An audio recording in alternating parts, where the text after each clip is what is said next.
Hey everybody, welcome back to We Are Podcast. This is Camp Slash Horrorcast Season 2, Episode 13, Army of Darkness. If this is your first time checking out the podcast network, we appreciate it. Please head over to your favorite podcast app, Spotify, Stitcher, Podbean, or iTunes, and give We Are Podcast Network a like. And just a reminder, Camp Slash Horrorcast is a weekly live videocast available on Twitch and YouTube. We go live every Monday at 8 p.m. Central Time at twitch.tv/WeArePodcastNetwork and youtube.com/WeArePodcastNetwork.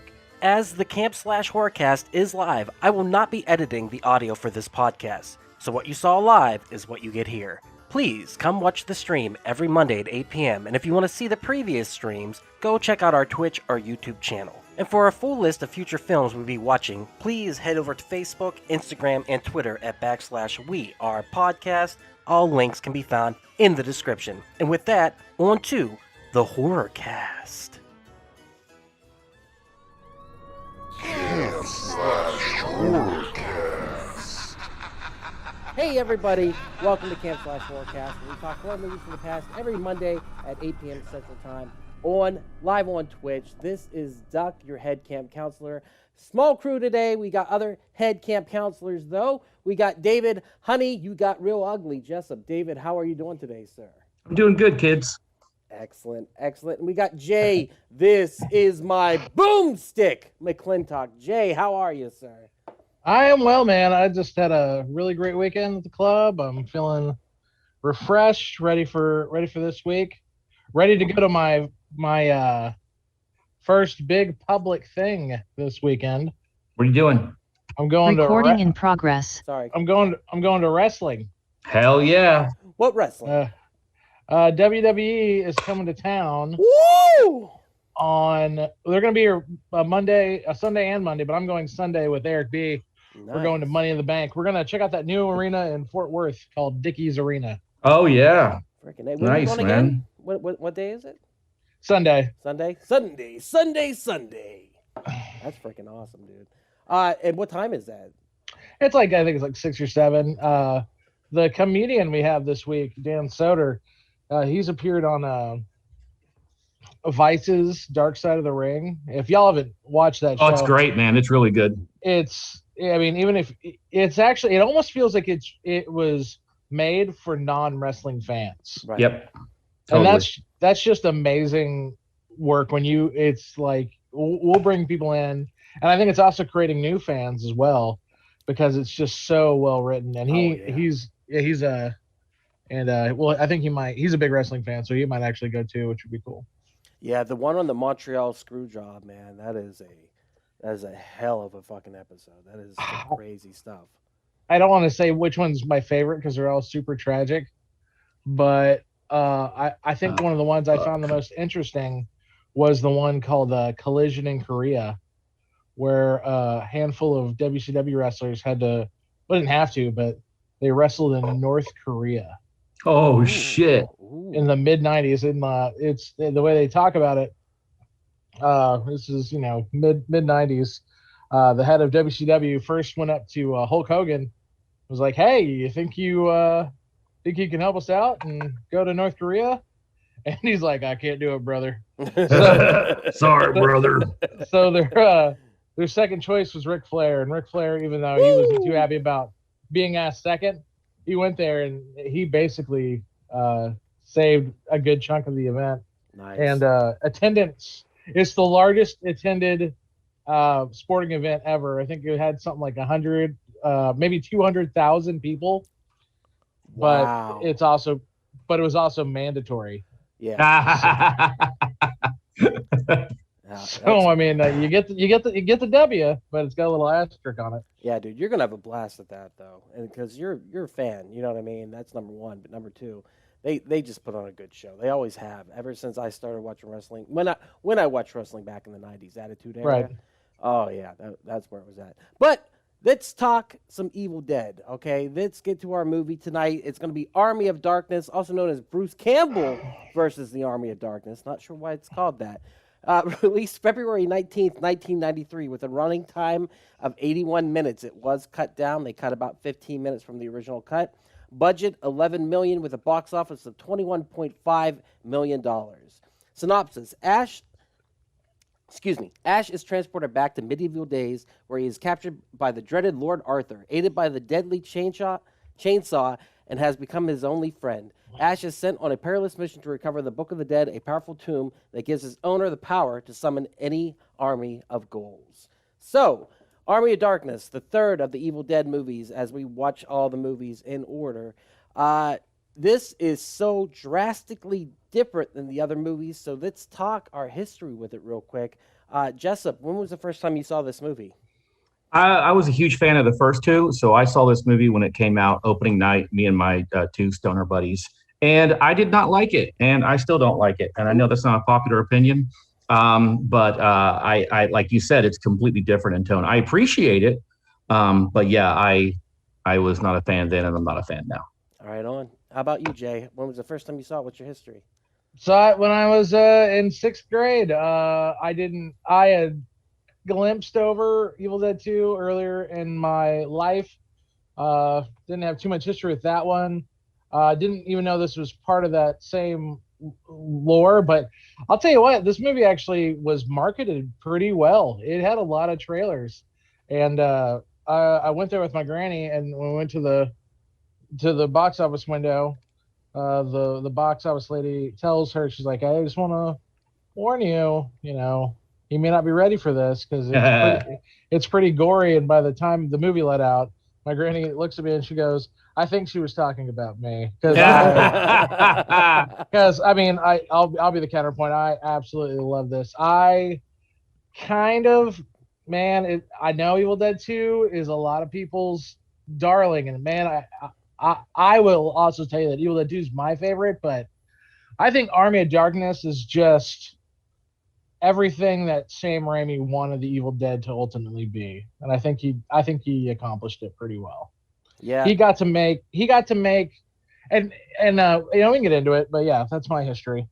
Yeah, well, my history is I watched these in order. I was pre-warned about the differences in the movies beforehand, and this one is so drastically different, but not really. It's kind of in tune with the second one at the same time. And there's that progression. You go from horror comedy to action comedy. And so I don't even know if I consider this a horror movie in a lot of ways. It's got scary elements, but at the same time, this is more like something you watch when you're a kid that's enjoyable. It's in the same line as kind of almost like the Monster Squad or Gremlins or something like that. It feels like a PG-13. Why it's an R, I have no idea. I guess there is the blood geyser at the one point. But watched this at Clarion County College with my friend. We were super stoned. It was probably 3 a.m. in the morning. And we were laughing our asses off because we were just high as shit. And at the end, we would just point out what a puppet was and a person in a costume. We'd be like, puppet, costume, puppet, costume. And we just had so much fun playing that game. And that we just switched back and forth. And my memory of this movie was it was 3 hours long. But I was really high because this is a fast 120. You know what I mean? Like, this is not 3 hours long. But a fun movie nonetheless. Is it as good as the first two? No, this is not. It's fun in its own right, but it also, this creates so much more the character of Ash Williams that everyone knows and loves. This is where he really comes into his own and becomes the person who's shouting, the catchphrases, this is my boomstick, hail to the king, baby, you got real ugly, hey, she bitch, which is my favorite. But I just absolutely love the character that he becomes, and he's just so over the top and crazy, and he's such a misfit. So, yeah. Would y'all agree that the Ash Williams character that most people love is pretty much a genesis from this movie? Yes. Oh yeah. What Ash is known as today is from this movie for sure. Yeah. Right.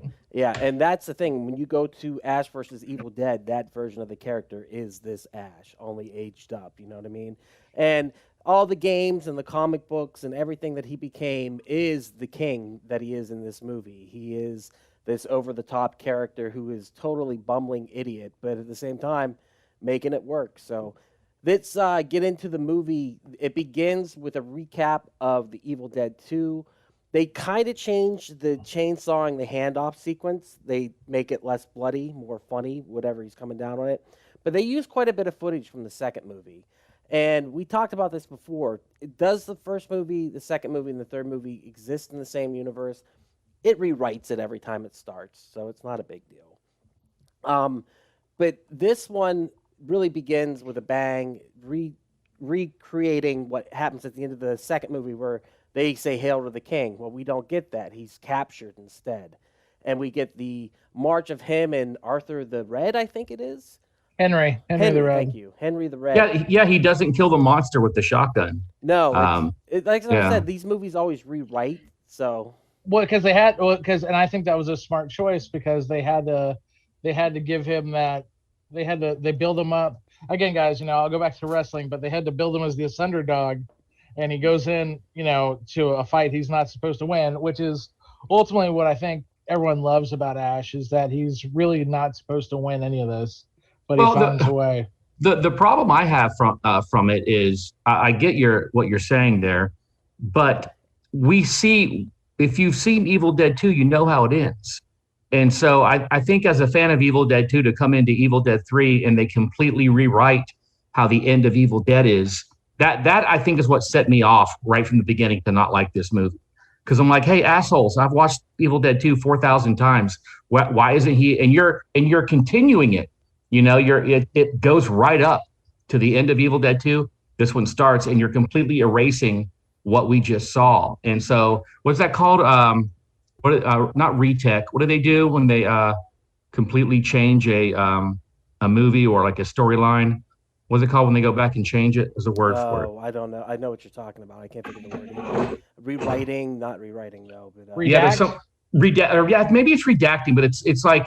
When I'll give you a perfect example is retcon. That's what it is, retcon. Okay. Yeah. What was it? The X-Men movies where they basically retconned X-Men 3. Yeah. Where they were like X-Men 3 didn't exist. Carry on. Yeah. Is there a reason that do you forgive the second movie for doing it? Is the second one your favorite? Think no. The first one's my favorite. First one's my okay. First one's my. I forgive it in the sense, Jay, is because the first one to me is like a college film, and the second one to me is like a actual studio film, and so I could forgive him for that type of thing. That's how I'm going to justify it in my head. For me, just it's plain devil's advocate. Yeah, for me, it's always just like I said. These movies can be interconnected in the same way, like you said, they retcon or they abbreviate the ending, just as the second movie abbreviates a big portion of the original film. I just view it as a continuation. And somebody said before there are actual fan cuts of it where they cut each of the movies together, chopping off the ending or the beginning of it, and it still works. So at the end of the first movie, whenever the creature or the thing comes through the cabin and hits Ash, you get that same thing at the beginning of the second movie. So just, it's just a nice little recap. It's just a little reimagining of it. Well, also the second movie was just a remake of the first movie. So I don't even view the first and two ones as sequels, really. See, I just view the feel second movie as a continuation of the first movie in a lot of ways. And I view this one as a continuation of the second movie's canon. That's the way I feel. I feel this one follows the second movie more than the first. So they're all completely different. Go ahead, Jay. I think with most of your quote unquote fans, the Evil Dead 2 and it is where like basically the story really begins. Right. And I think that, I think Evil Dead by itself, I consider it a standalone. Yeah. Definitely a standalone. The second one and the third one and I do think it's, kind of funny because I saw Army of Darkness before I saw Evil Dead 2 in its entirety, and so it was kind of cool to me that when I finally saw Evil Dead 2 and then I saw how they messed up the ending, I was like, oh man, he's a badass. Oh man, they love him. It's like that's not what I saw. Yeah. But I mean, and I think that's also probably a big reason why I wasn't as upset. Dave, you're quite a bit older, so I think that's a big, huge thing too, man. I really do, being that big age difference. And I really feel like I think you might agree. I think Army of Darkness was kind of maybe more written for a teenage audience, I think. Yeah.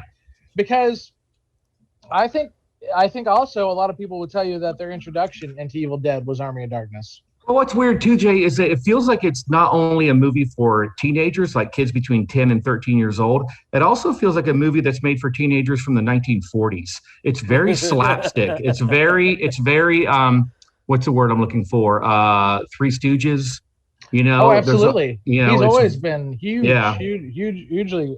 And then also and I'm sure you have to appreciate the nods to Ray Harryhausen. Oh yeah. Throughout the movie as well. I mean, it's so practical. Yeah. Yep. I love that the stop motion was awesome. Yeah, a lot of the techniques. This film uses almost every single filmmaking technique available in 1991, whenever this came out. 1991, is that right? Yeah. 94. Now you're both wrong. Its technical release was in 92. 92. Okay. Oh, okay. So it used every single technique at the time, and that's what makes it kind of a little bit. It kind of sticks out, like a lot of the rear projection stuff that they do.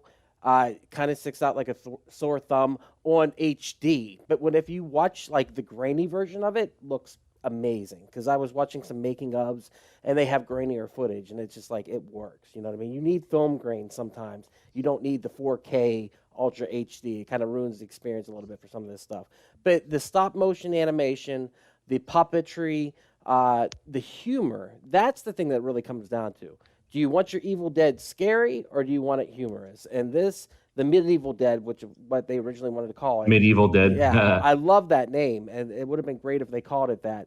But it really comes down to, do you like the humor and the funness of it? And this was made for a general audience. They wanted a PG-13. They fought for a PG-13. They re-edited this bad boy for PG-13, and they still kept getting an R over and over and over again. I think the two things that I think it's the blood.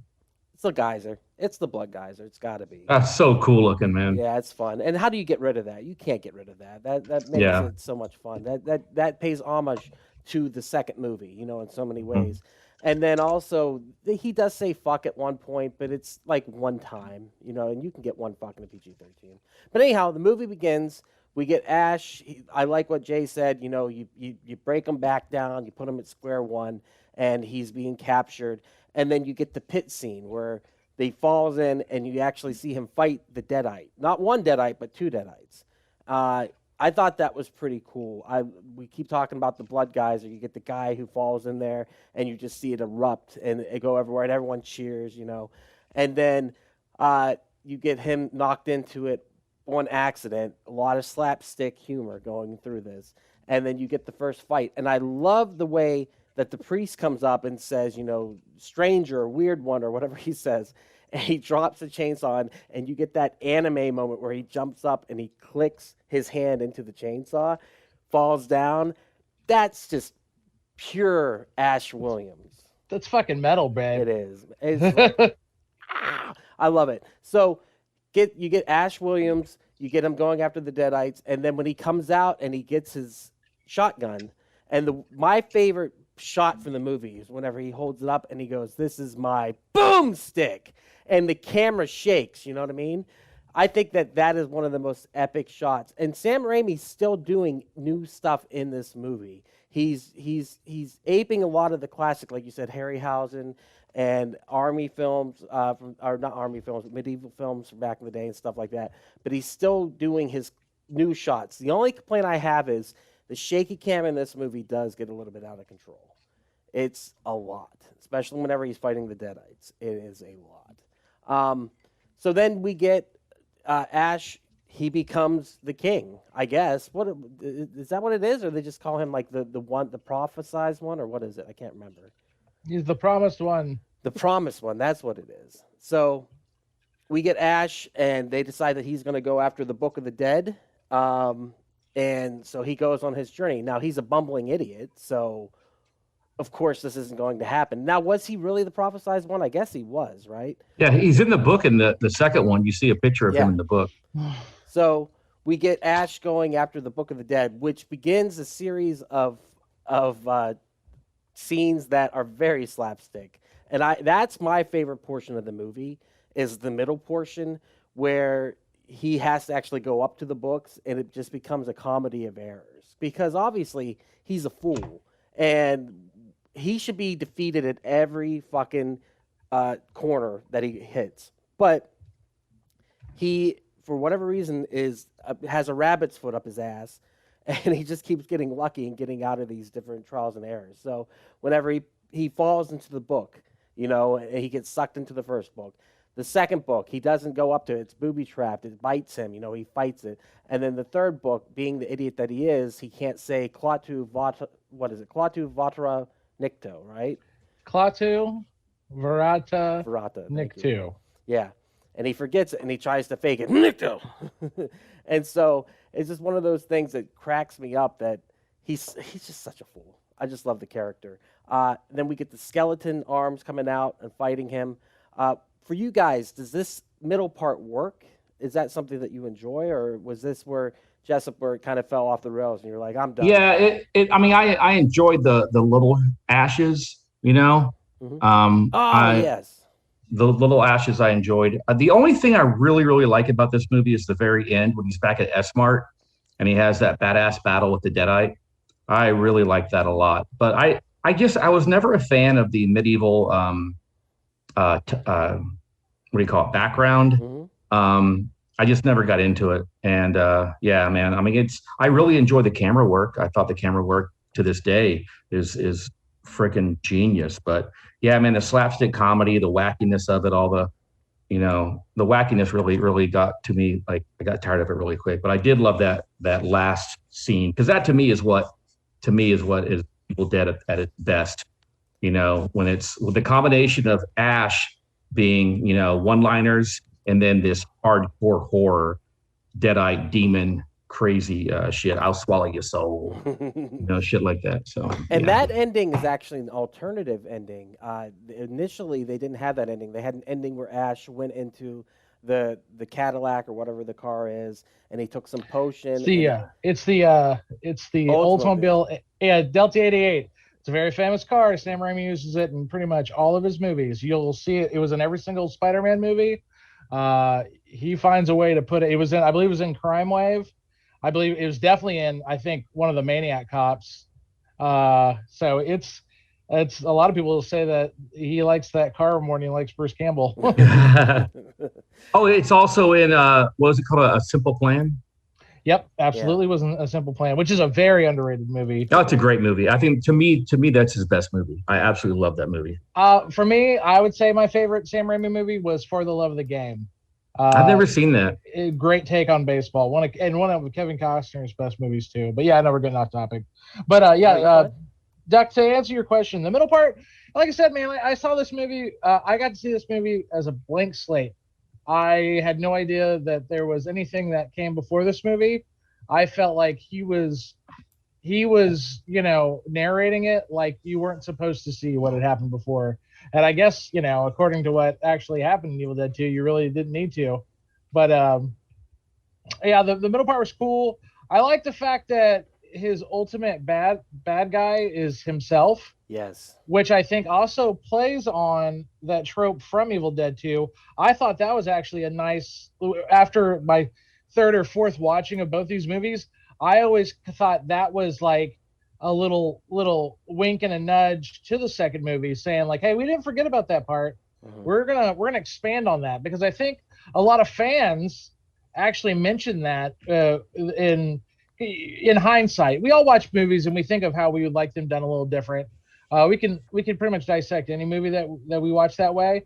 And I think a lot of fans said, hey, that part in Evil Dead 2 where he's dealing with his hand, and also his reflection, and like they're talking to each other, they were like, I really like that. I wish I could have seen more. And I think maybe some of that stuck with old Raimi, and he was like, you know, we'll definitely expand on that. And then you also get, which I consider my favorite line in the whole movie is good, bad. I'm the guy with the gun. Yeah. Which is just so fun. Yeah. And I like the transformation too. I like the Lilliputian ashes and how they Gulliver's Travel him, you know, they tie him down, and how they hold open his mouth, and the mini one jumps in, and it becomes the seed that grows into the evil Ash. And seeing the eyeball, the practical effect of it, like twirling around. Oh, that was so cool, dude! Yeah. The practical effect of the eyeball on the shoulder. Yeah. Actually, I'm ordering a book. It's a fake book off of Spirit Halloween that has an eyeball in the middle that moves around. That reminded me of that. Yeah, there's something about that, like the idea of like the evil growing from within, and like the double-headed comedy that comes with that, because there's so much, like you said, Three Stooges style comedy in it, slapstick wise. But I love Evil Ash because he's like, you're good, Ash. I'm evil, Ash. I just love that shit. Like, and I love, like you said, Jay, he becomes his own villain because Bruce Campbell gets to play the bad guy then. So you get this over-the-top bad guy, the same as your hero is over-the-top too. And it just makes for a great dichotomy when it comes to the end of the movie. So that's about the middle part of the movie. The third part of the movie for me kind of slows down when it comes to the battle scene. And I don't know why. Maybe because by the time I saw this movie, I saw some more epic films like Gladiator does, action scenes way better than this. But I appreciate what it is for the time. You know what I mean? And seeing the puppetry just cracks me up. And like I said, the first time I saw it, I thought this thing was 3 hours long. I thought it was just endless puppets and horses and more puppets. But now watching it, I enjoy all the little comedy that goes on between the characters. And like, whenever the skeleton's crawling towards him, he's like, I'm going to cut out your gizzards and stuff like that. Just a little talk cracks me up, and that's what it's meant to do. It's just fun. It's just stupid fun. I don't know how else to say it. But the battle scene, there's nothing special about it other than it's the Army of the Dead. I didn't know this, that whenever they come through and it has the bone flute and the skull drums, Danny Elfman actually composed that. Oh, no way. Yeah. So you didn't know that? Yeah, I did not. I didn't know that. Mm-mm. Yeah, he scores a lot of the movie. I thought he did most of the soundtrack, if not all of it. Well, what's weird is I heard it and I thought Danny Elfman, and then I went and checked and it was a different composer. It was the guy who worked in the first two movies. And then I was reading the trivia earlier today, and it said that he was the one who composed that part of it. So I was like, okay, that makes perfect sense. I also like Evil Ash. I like he's the outfit, the makeup. That was really cool. The way the faces has the underbite and stuff like that is pretty fun. And then the final skeletal form of Evil Ash, where he comes up and his eye, Ash punches him and his eyes roll in the back of his head. And whenever he goes, before he gets exploded, he kind of does that cartoonish. Literally, it's like a Looney Tunes cartoon. His head, flops up, and it does like the cannon kaboom kind of thing. Like I enjoy it, but like the end of the movie kind of falls apart for me at the same time. How about you, Jay? What do you think?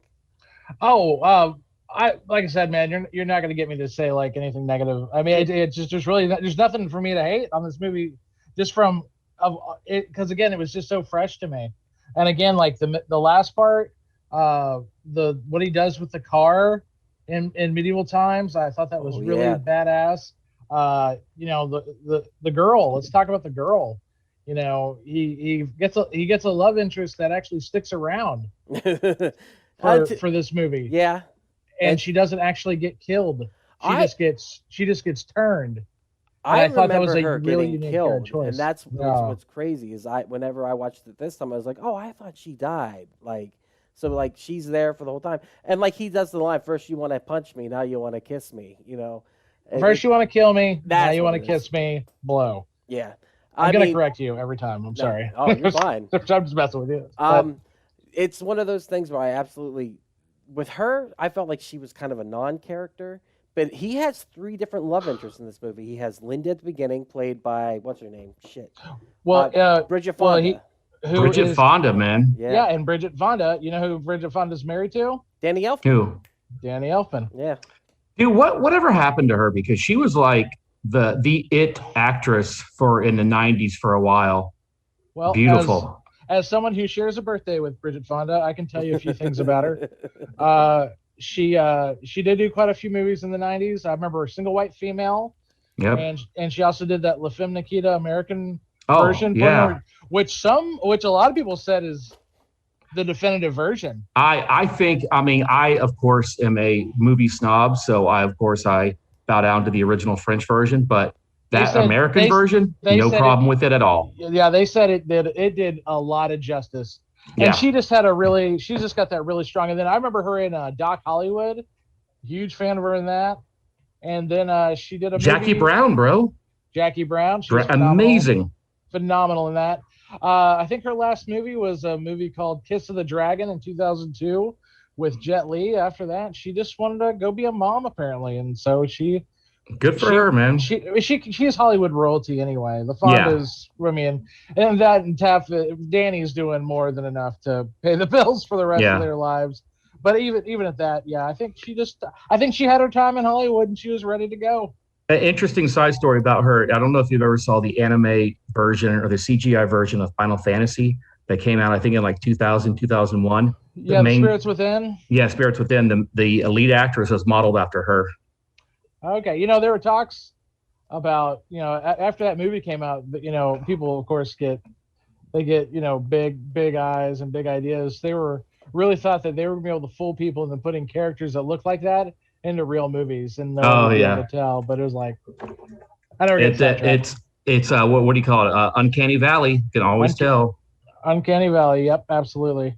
But yeah, this is what I like about the third act. Okay, first of all, you get my second favorite line in the movie when he's like, telling him run home to mama, and then Arthur, which is funny because did you kind of catch that this was a take on the Arthurian legend? Oh yeah, for sure. So it's funny the way they, he goes, all men from the future, loudmouth braggarts, just me, baby, just me, and then like and then he's like, well, how are we gonna fight him? He's like, we're gonna get King Henry the Red and his men to fight with us. I was like, now that's a callback. What a fun callback to get that in there. And then the fight itself. I mean, that from a practical standpoint, they used a lot of green screen, I know, but that's a lot of work to put that many creatures together. Right. Yeah. And I thought that was a visual, at the very least, I thought that was a visual, achievement. Yeah. I tell you what, I enjoy it better than the big giant battle at the end of the Game of Thrones season. Yeah. I thought it was better than that trash. Yeah. Hey, no argument here. I mean, honestly, like I said, the first time I watched it, it just felt like so long. This time, I was like, okay, this isn't that bad. But I do enjoy everything with Evil Ash. And speaking of Game of Thrones, I almost thought the castle looked the exact same as one of the castles in Game of Thrones. So I was like, did they use the same one? What's going on? But it's all medieval stuff. Then, the ending of the movie with the Shop Smart, Shop S Smart, that was tacked on. They went back and they had to refilm the ending. The studio didn't like the initial ending, so they added that. But it kind of sets up... What was the initial ending? Like I said, he takes a potion and he wakes up how many years? Like 1,000 years after David, have you not seen the original cut? No. Okay, so in 1997, I became pretty obsessed with like wanting an Evil Dead 4, like, and as the internets will preclude to, and they had basically the way it came down to was Bruce Campbell said, "I'm not doing any more Evil Deads. Get over it. It's not going to happen." And then somebody at a comic book convention or something to that extent, some fan convention of some kind, goes, "Yeah, hey, I saw the ending where you drank too much of the potion. You wound up in post-apocalyptic London." And he literally stood up aghast and was like, how in the hell did you even get to see that footage? He's like, I haven't seen that footage. Wow. He's like, how did you see that? That should not have happened. He was like impressed and also maybe a little bit jealous that this person actually got to see it. So basically it's a really stupid choice and I'm glad they changed it. But the wise man, after he gets a little last lovin' from the girl, I can't remember her name. It kills me. I know her real name, but he's like, take a drop, and every drop you take is a century. Oh, okay. And he's supposed to take like 6 drops. 6. And on the 6th drop, the cave he's in like shakes a little bit, and then he forgets. You know what? One more. This is on the internet, isn't it? Yes. Yeah, you can find it. I remember seeing this now. Anyway, and it's kind of like a, what do you call it? A Planet of the Apes type of ending. Yes, 100%. It's Planet of the Apes, and he wakes up in a post-apocalyptic future. Well, it looks like it's just a devastated, uninhabited future. No. It basically does that. Now, to my understanding, spoilers, doesn't Ash versus the Evil Dead kind of end in a similar way on the third season? No, I'll talk about it if you guys want to talk about it. But yeah, no, go that's ahead. not what happens. Yes, talk about it. Yeah. If you've all seen it, or I haven't seen it, and I probably won't. Okay, so I've talked to Ethan about this quite a bit, and Ash versus Evil Dead.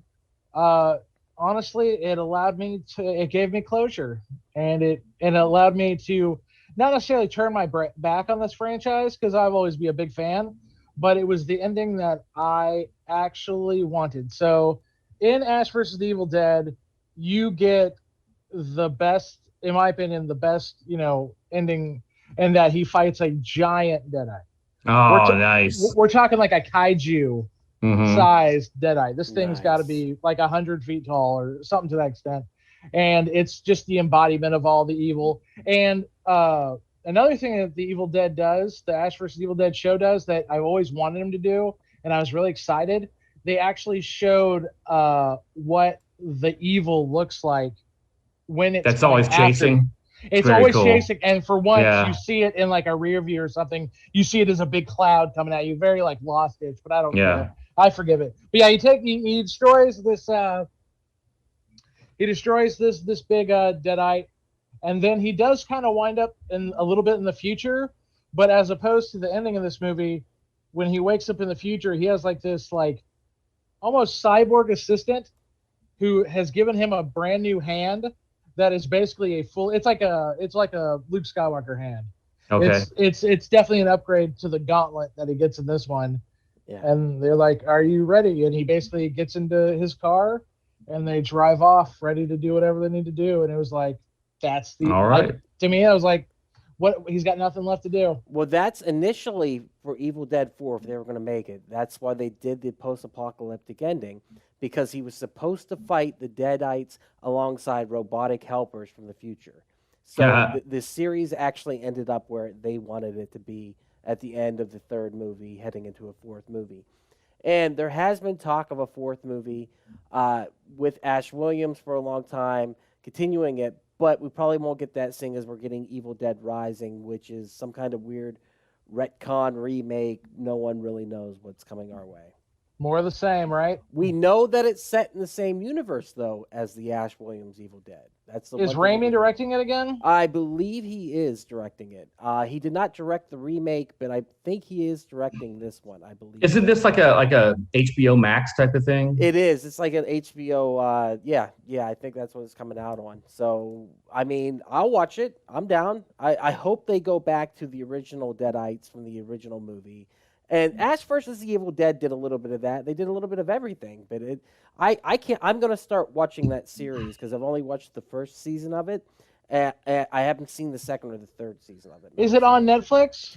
Ash vs. Evil Dead? I don't think it is. I think it's on Hulu, maybe. I think it's on the torrents that I downloaded of it. Oh, but so Definitely yeah, on Stars. If you have Stars Play, you can get Stars Play for pretty cheap too. I was super excited when that series came out. I enjoyed the hell out of the first season. I just never caught up after that, and you know, it's legit scary in some ways. That first episode that he directed, when they go to the house, the FBI agent goes to the house. That's some scary shit. That is legit creepy.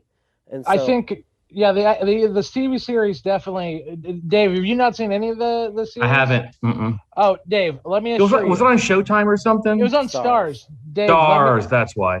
Dave, let me assure you, you'll get this promise from me that the TV series definitely doesn't retcon Army of Darkness, but it definitely throws out a lot of the stuff that The you wackiness. don't like. Yeah. It's wacky, but it's wacky, imagine, but with the effects of the original movies. Okay. You cool. are going to see CGI. You're not going to Yeah. avoid it, but the creatures are very much more in line. It's definitely darker. yeah, Lee Majors plays his dad, Oh, the plays- fuck yeah. He plays Dad Williams. They go on a lot more adventure. It's almost like a Scooby Doo type thing. Yeah. That's crazy. He's got like a Scooby gang of people with him, but it's also, it's very violent and fun. You'd really enjoy it. It's Awesome, man. It's really different. I would say it's in line with whenever he goes crazy in Evil Dead 2 and the room kind of comes alive. That's the wackiness we're talking about. Like, it's just got some wild out there stuff, and it's really fun to watch. And they're short episodes. They're like half-hour episodes. So, but anyhow, the reason it ignores Army of Darkness, actually, Ash versus Evil Dead, is because they couldn't get the rights to Army of Darkness in any way, shape, or form. So, my understanding, they don't mention it at all in the series. But it is that version of Ash Williams, the Army of Darkness version, which is penultimate Ash Williams. It's the one that we all love. It's the version that, like I said, you get in the video games, you get in the comics, you get in our minds. Because it's great to see through the movies, and we got to watch that and talk about it, the progression of the character.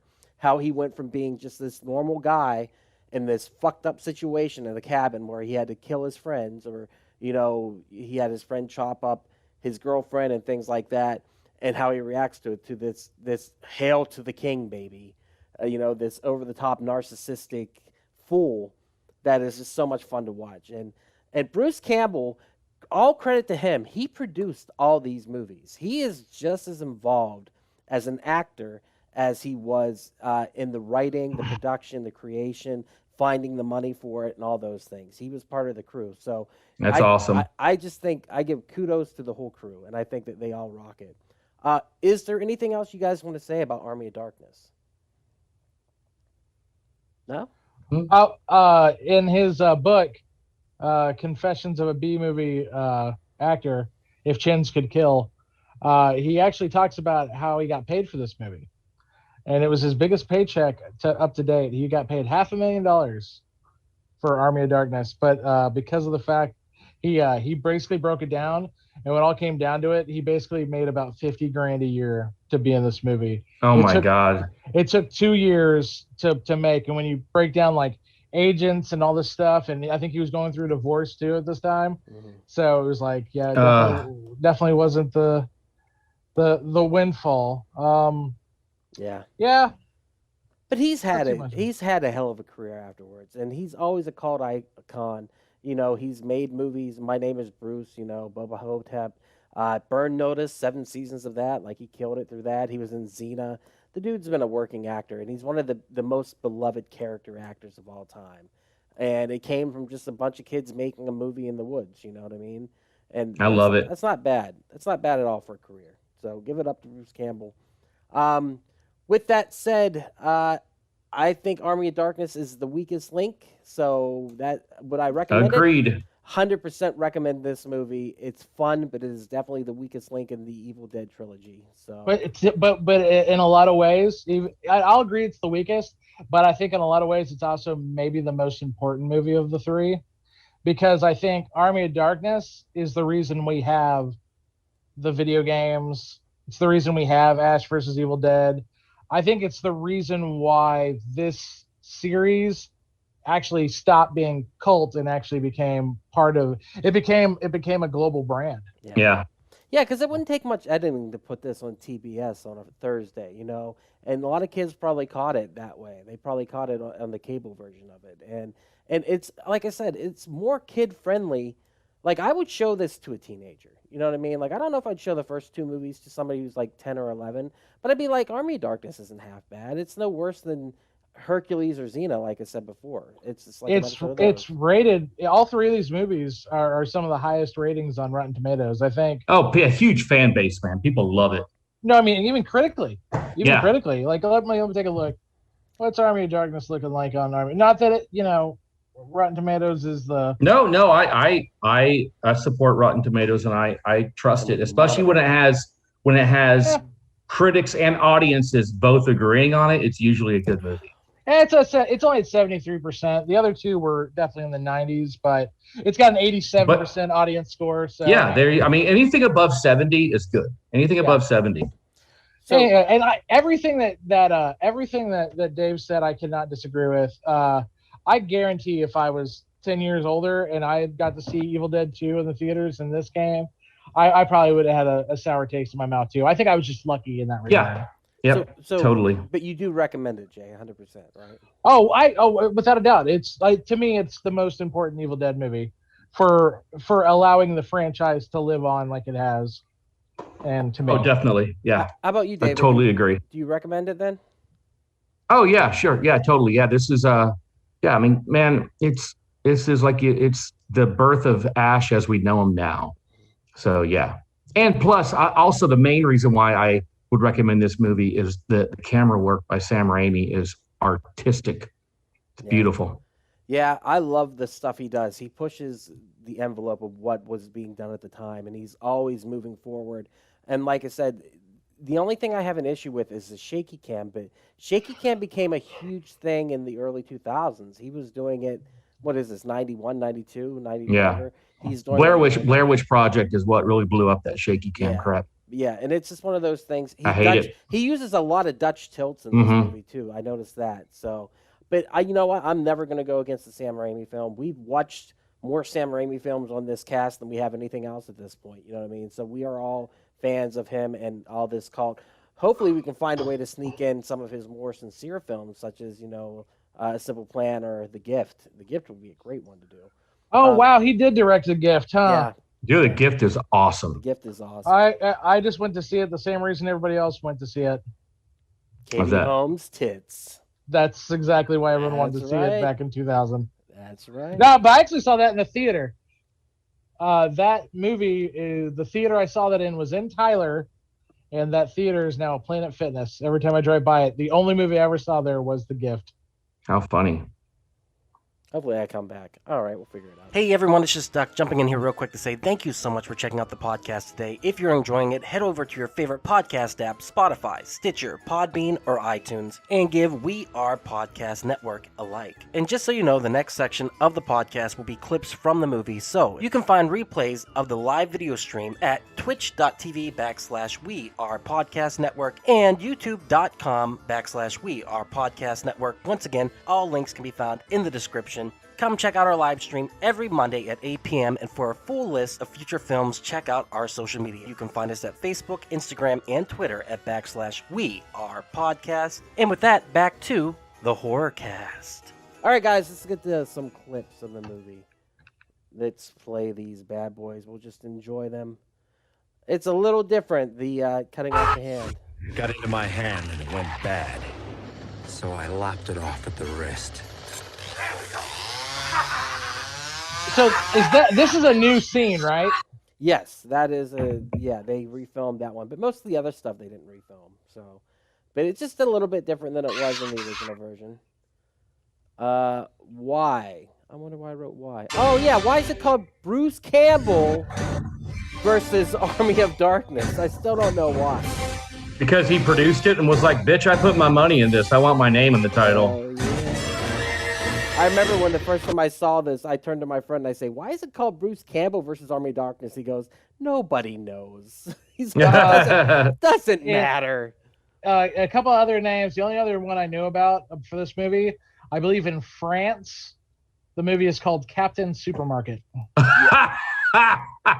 You gotta be fucking kidding me. It's Japan is what it is. Yeah, that's what it's called, Captain Supermarket. Yeah, in it's Japan? called Captain Supermarket. Okay, we're starting a punk band and we're gonna be called Captain Supermarket. Yeah. I'm surprised. How the hell have they not had one?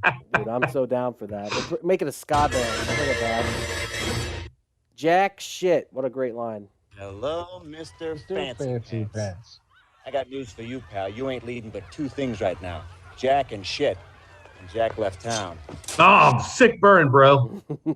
But hey, what kind of? Well, can we all talk about what kind of a dreamboat Bruce Campbell is in this movie? Oh, super hot. 100%. Like legit, he's a stud in this movie. He's a good. Like I'm genuinely surprised his career didn't at least get a little more fun after this. You know, I don't know. It is weird, man. It is weird. Why? Because he should have just blown up. Yeah, because I mean, like he's not the best actor, but he's definitely he could pass, and he's chiseled, like he's a really good looking dude. Sam Raimi has always said that he's the best headshot in Hollywood. Yep, agreed. Blood geyser, gotta love it.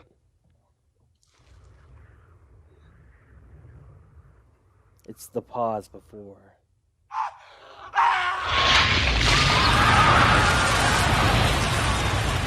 It's massive.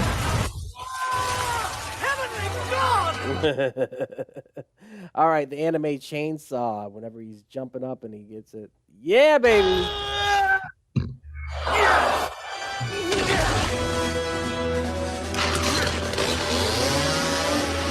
Oh my God, iconic! Yeah, so good. My favorite line in the movie, like I said, boomstick. I just love how the camera shakes here when he says it. See this? This is my boomstick. I love that so much. It's mostly just clips of the iconic lines. I'm sorry. That's No, that's perfect. That's what everyone wants to see. Groovy, baby. Okay. I'll see if you caught it. Okay.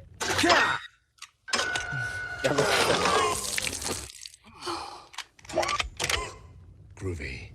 Okay, in the original VHS of this movie, which I got in Christmas of '95, there are a lot of obviously mistakes in the movie, but they're fun mistakes. Like the earliest one is, where did the boomstick come from? Mm-hmm.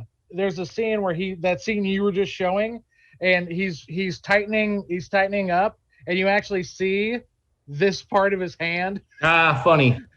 From down, so you know his hand's actually not off. Just little things like that. Little people, Lilliputians. Love that. Love this. That's so cool looking.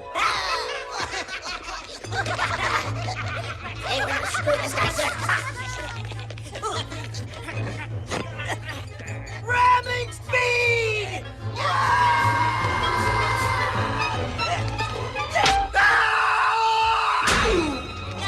London Bridge is falling down, falling down, falling down. My fair lady. You know, okay. Oh my God. Just did you see that? Sorry, go ahead. That was another mistake. If you want to go back a little bit, sure. Look back just the last few frames. You can see Well, I want you to just play it, and I'll tell you what to look for. All right, give me 1 second, because it pauses. Watch the nail. Yeah, it doesn't even go in his foot. Yeah, it doesn't. You can still see the nail like on the green screen. Yeah. Falling down. Yeah, it's not even going into his foot. Yeah. Yeah. I'm glad. I was waiting to see if they cleaned it up, but yeah, they didn't clean it up. So I'm glad they didn't. Yeah, it definitely doesn't go in. All right, we got the transformation. Here we go. Got the eyeball on the shoulder. Oh, it's so good. So creepy.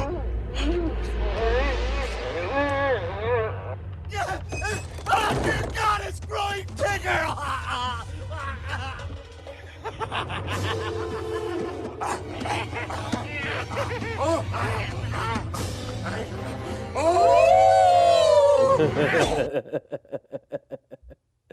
I'm sorry, this is fun. I just love it. I like this one too. I'm Bad Ash.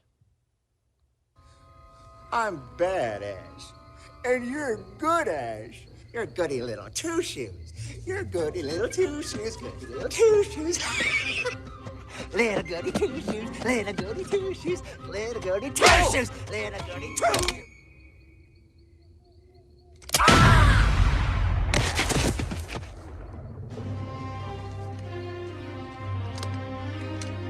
Good. Bad. I'm the guy with the gun. So dumb. But fun at the same time. Yeah, dumb and fun, man. Yep. Which is basically the entire franchise wrapped up in one exact phrase. Book number 1.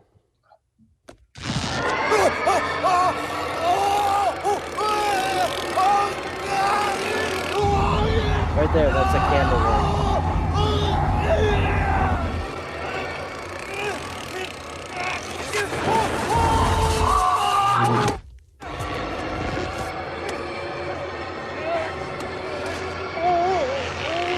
Yeah, it's so freaky.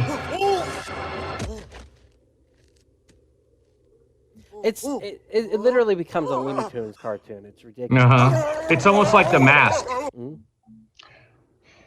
Book number 2.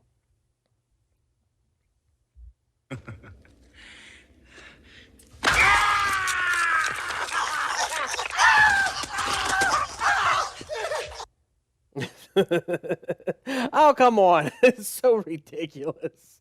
Say the words. Klaatu, Marada. So that comes from the original the Day the Earth Stood Still film. It's Klaatu Barata Nikto and that where you have to say that to make Gort stop. So that's where they got those words from. So I don't know why that always stuck with me. I think I heard that on a Cinemassacre video somewhere. Three Stooges with the skeletal things. Where'd you go?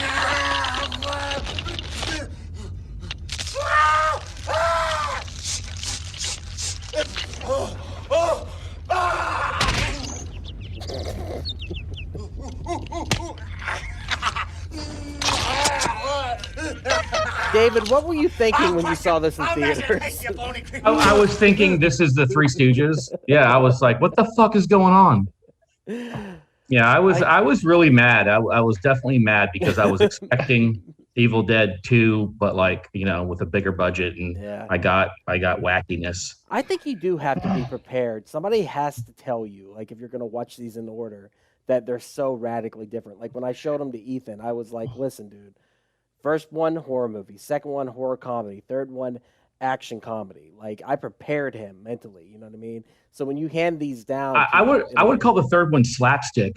You know what? I think you'd have to give it that kind of slapstick. It is. And they in the documentaries I've watched, they keep saying Sam Raimi just always wanted to make Three Stooges movies. He just couldn't. There you go. And they finally got to make one. So, all right, a little bit of that bone flute, some of that Danny Elfman music.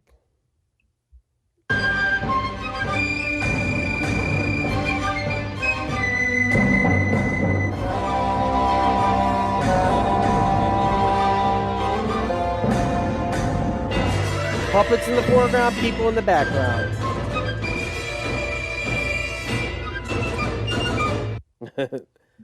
So once again, we got puppets in the foreground. I just love the puppetry, though.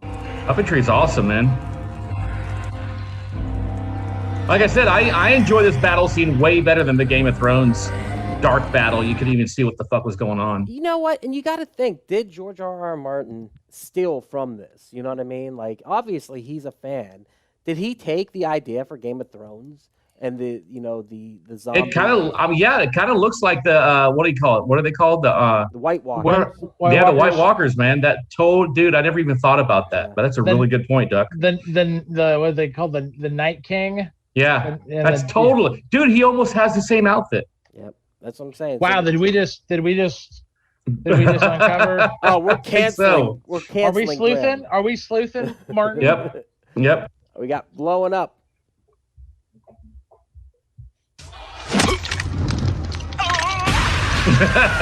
Uh-oh. Killing them puppets. We got the bone chopper, like you said, Jay, coming in hot. Welcome to the 21st century. Say hello to the 21st Oh, say hello. Yeah, baby. Again, you watch this and you're like, he was obviously inspired by Dead Alive a lot. I mean, What'd you honestly, say? I said he was obviously inspired by Dead Alive a lot. Did Dead Alive come out before this? Yes, I think. Oh so. yeah. Yeah. When no. did Dead Alive come out? 1990 or?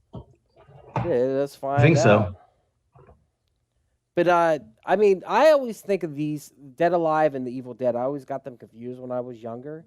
But I feel that that I was going to say earlier, God, I can't even talk. Peter Jackson. I feel like he took. You're right. I'm sorry, I stand corrected. Peter Jackson was inspired by Sam Raimi. Yeah, that's what it is. Peter That's Jackson, what I meant to say. I always felt like he took a lot of his camera techniques and used those. Totally. And I think that he would probably even admit to that. 92 is when Brain Dead came out. So. Yeah, man. According to this, these movies kind of came out almost exactly around the same time, man. So it's kind of a photo finish to really guess who did what first. Well, Peter Jackson totally stole from Sam Raimi. There's no denying Well, that. here's what I think. If anything, maybe he did. Maybe Sam Raimi saw that Brain Dead or Dead Alive was becoming a little too much like Evil Dead, and he was like, "Well, I'll see you. Yeah, I'll raise you." And I'm taking that lawnmower. I'm turning it into a giant car. Yeah. But I never really. I always thought those guys could have really, like, had a rivalry for the ages when it came to movies, because like they make these movies, right, and then Peter Jackson makes that trilogy, and then Raimi makes his trilogy. I thought those two could have really duked it out for a while. Well, Yeah. I mean, we had the Spider-Man trilogy at the beginning of the 2000s, and we had the Lord of the Rings at the same time. Like, you've got these cult directors, these guys Yep. who worked on these films that were so beloved by Huge the studio fans. movies. and look who they trust. Yeah. Yep. And regardless of where Spider-Man is now, the frickin' original trilogy is its own thing, and it holds up, and it's pure Sam Raimi, and it's a lot of fun to watch. And his camera work, how he puts Tobey Maguire through the same how he put Bruce Campbell through. And the Spider-Man original- 2 was one of my all-time favorite. What do you call it? Spider-Man Superman. 2, you said? Spider-Man 2, yeah, Yeah. one of my all-time favorite superhero movies, I think- and one of the greatest villains of all time, Doc Ock. Yeah, That I don't was think so anyone good. will argue out of the Spider-Man films. That's probably the best one ever released, even out of the new ones. Oof, it's just the, oh god, it's the most well made. Mhm. I always thought that William Dafoe did the best with the Green Goblin that they gave him, but yeah, that Spider-Man 2, that's just a special movie, man. If it makes you feel better, they're coming back. We're probably getting Green Goblin, Willem Dafoe. We're definitely getting Alfred Molina's Doc Ock and the new Spider-Man movie coming out. Well, if you remember the scene in Spider-Man 2 when Doc Ock's tentacles come alive, Yeah. that is so Evil Dead. It is 100% Evil Dead. Straight up Oh, Evil Dead. And that was I saw that before I ever saw the Evil Dead, and I remember Oh, wow. reading "Ain't It Cool" and them talking about the scene and how it paid homage to the original Evil Dead. And I remember being in theaters watching and being like, "Oh my god, this is terrifying! Like this is Yeah. a kids movie. What It's is really going on?" scary. But yeah, there is definitely. I think that they fall under the same kind of camera work and like the cult status and just how they made movies and how they grew up and got to make bigger movies, and it's always exciting to see something from either of the directors, anytime something comes out. All right, sorry, Evil Ash, we got on a tangent there. That was The book is mine. Get him! I love Evil Ash. Cool. That's a really cool mask. Yeah.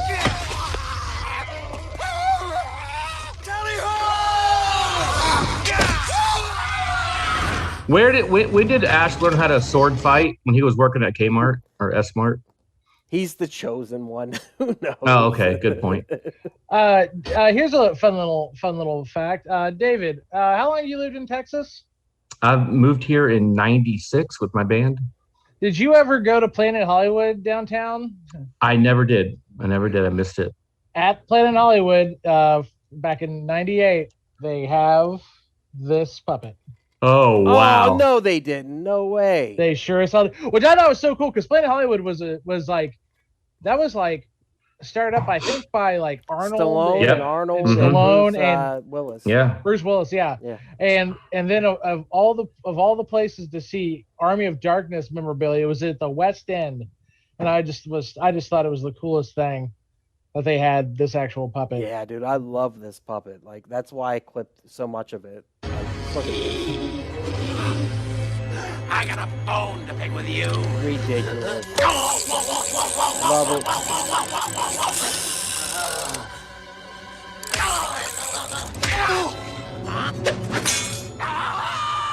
Right here, it just becomes a Warner Brothers cartoon. It's the mask. It's out of control.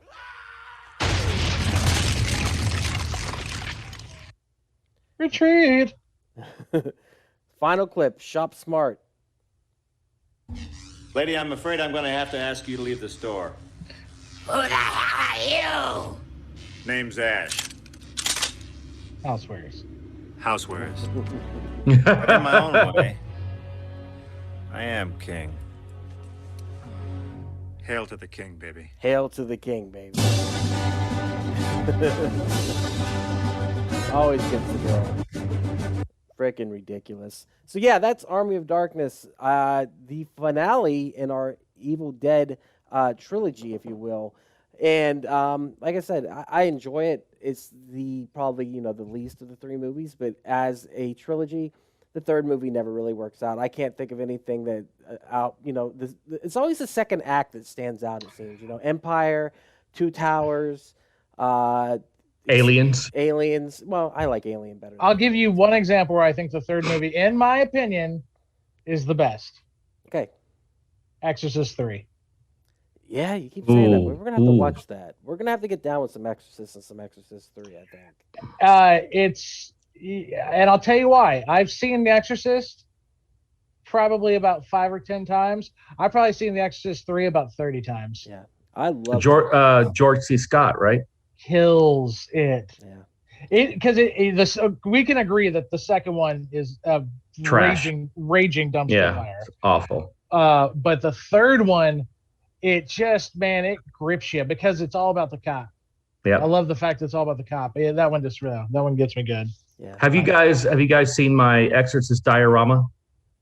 No, I haven't. No. Do you have it? Here, do you want to see it real quick? Yeah, go grab it, man. Here, let's Anytime you I'm want to unplugging.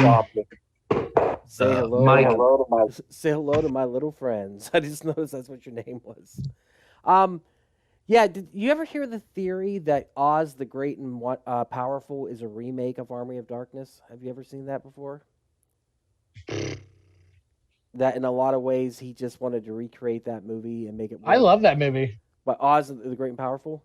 Oh, I absolutely love that movie. The one with James Franco, right? Yep. And Mila Kunis plays the Witch of the West, or what becomes of her. Yeah, I really like that. Dude, if Sam Raimi does something, it's hard for me to hate it. Oh shit! Look at this. Now I have this in here because I'm getting ready to ship it, so I put that under. But she floats without this. Holy shit, that's awesome. And you got this. You got the medical thing right here. The priest putting holy water on her. Can you see the Ouija board? Mm-hmm. Oh yeah, that was the first thing I noticed. And then up here, can you see the demon? Can't see the demon. No, was it Pazuzu? Pazuzu. Crap. How about? I don't see. All I see is the shining curtain. Oh, that's Jay's stuff reflecting. All right. Oh, mine is reflecting on the thing. Yeah. Sorry. Oh, mine is too. Yeah, so you can see my face. Still can't see the Pazuzu. Pazuzu? I'll send you guys a video of it where you can get all the detail. Cool. Very cool. And then I have written on her bed, he wanted, the guy that bought it from me wanted me to write, the power of Christ compels you. Oh, nice. Do you guys have any recommendations? Anything that kind of goes along the same lines? I couldn't think of any movies that are like this, other than, like I said, Oz the Great and Powerful. Yeah, I got a couple that we could. There was it. It's just off the top of my head. Jessup, maybe you could help me remember it. It's that movie with Jeff Goldblum. Is it Transylvania? Transylvania 3000. That it's kind of that same camp. Yeah. That same camp. Of dealing with monsters and whatnot. As far as movies that use a lot of the same stuff. It's Transylvania 5000. Yeah, sorry. I would definitely say that it's very much in the same vein. If you like castles and a little humor, a little this, a little that. All right, let's get a little bit of footage of that going. Let me get that pulled up. So what is that movie about? Man, I haven't seen it so long, but it's Jeff Goldblum. I think is Gina Davis in it too? Maybe not. Yeah. Oh, it's Ed Begley Jr. and him. It's just, it's Goldblum at his just creepy best, which is a good segue into the movie we're doing next week. Yeah, which is The Fly. We're definitely checking out The Fly next. I can't wait to watch The Fly again, man. I've never seen it. Dude. Jessup, if you want to do a watch party, I'll watch it with you. Oh, let's do it. I have my own copy. I have my own copy on DVD. So Okay. That's what I'm Jake in. is saying. He's got like all the Did- behind the scenes and stuff. But yeah, like if that. do you have a copy of the movie too, or I don't. I'll watch it on Amazon or something. yeah, I got you. time it up. Yeah, that'd be a lot of fun. Yeah, we should do it before before next week. Yep. Because that movie actually I couldn't watch it till I was like probably 11. I saw that movie in the theater, man. Yeah, it scared me too much. I walked. I remember like it was yesterday. I was like 8 years old, and it was the scene where he's arm wrestling the guy, Oh, and he breaks his arm, and that just seemed too real to me. That's oh such dude, a it's so real. it's such a real thing that could happen, and I was like, nope. I wasn't even a horror movie fan at that point in my life. I was like, nope, I'm never seeing that movie. I think it is one of the greatest endings in cinema history. Ooh. And the reason why I say that is it's so devastating and it's so beautifully shot. And it's just the way it fades out. Oh, I don't want to ruin it, Ducky, for you. Yeah, Sorry. Yeah, I haven't seen it yet. Sorry, I forgot. I know what the fly looks like, but other than that, I don't know anything about the movie. So I think we'll get it's more beautiful. people for that one too. Yeah. That's a man. Is that like in your top 5 movies of all time? Oh, for me? Jessup? Yeah. Oh, yeah, easily. Yeah. cool. Well, that was that magical year, man, of Aliens and The Fly came out same year. 86, And I right? always felt, I think we talked about this before, I felt Gina Davis and Sigourney Weaver both should have been. Well, wasn't Gina Davis up? I didn't. Sigourney Weaver was for That's right. Aliens. Yeah. Well, you know what? And I always thought if they would have, if they wouldn't have edited that one scene with Sigourney Weaver and Aliens where she was crying after finding out she had outlived her daughter because she was out in space. Yeah, and they showed a picture of her with her. They showed a picture of her daughter. Yeah. Right. It's her daughter is an old Yeah. lady now. Yeah. Yeah, her daughter had died while she was out in space, and she was looking at a picture of her, and and she got so mad at James Cameron for cutting that because she had researched mothers outliving their daughters and how devastating it is. So yeah, I love the extended. I usually don't like extended versions of movies, but the extended version of Aliens I think works because I think showing the LV-426 with all the kids in it makes it that much more devastating when you see it completely abandoned. I've actually never seen the extended version of Aliens, so I would Really? I'd like to see it. Yeah, I don't remember any of that. That's intriguing to me. I just remember finding Newt, and that's about it. I didn't know there were more. Yeah, the extended version of Aliens, it shows the Newt's parents and brother. Mhm. It shows them at the LV-426 Hadley's Hope.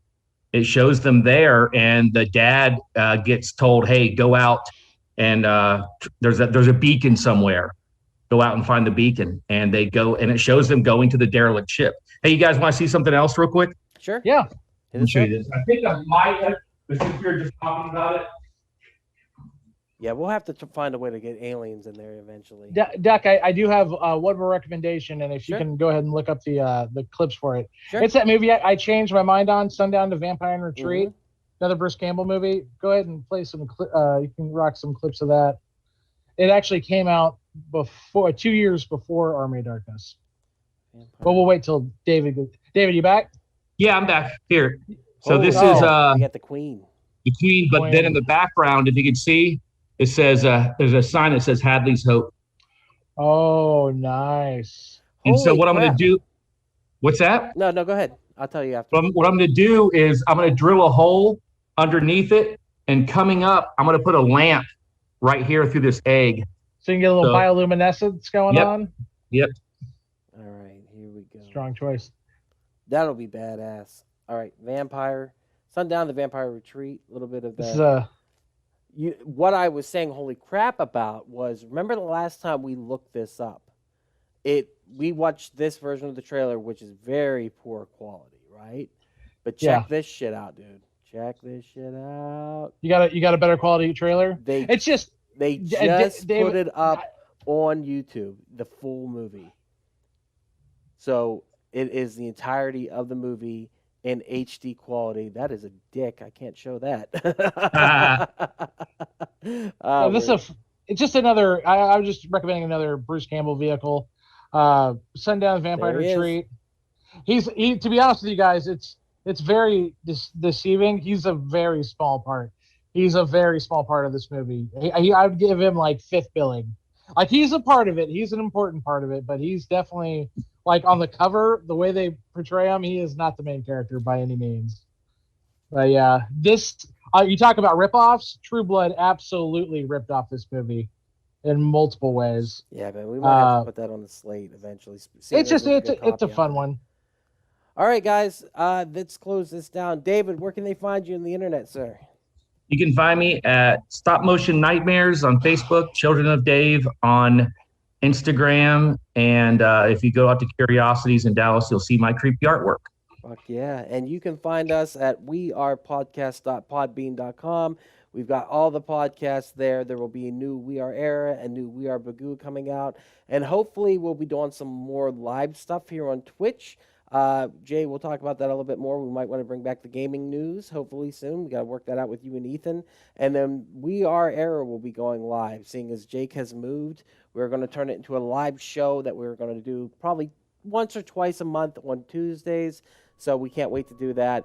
I got WAP and reviews up all over our social media. You can check those out. Just check out the links in the description. Other than that, guys, this has been Army of Darkness. Small crew, but hopefully next week we'll get some more people back for The Fly.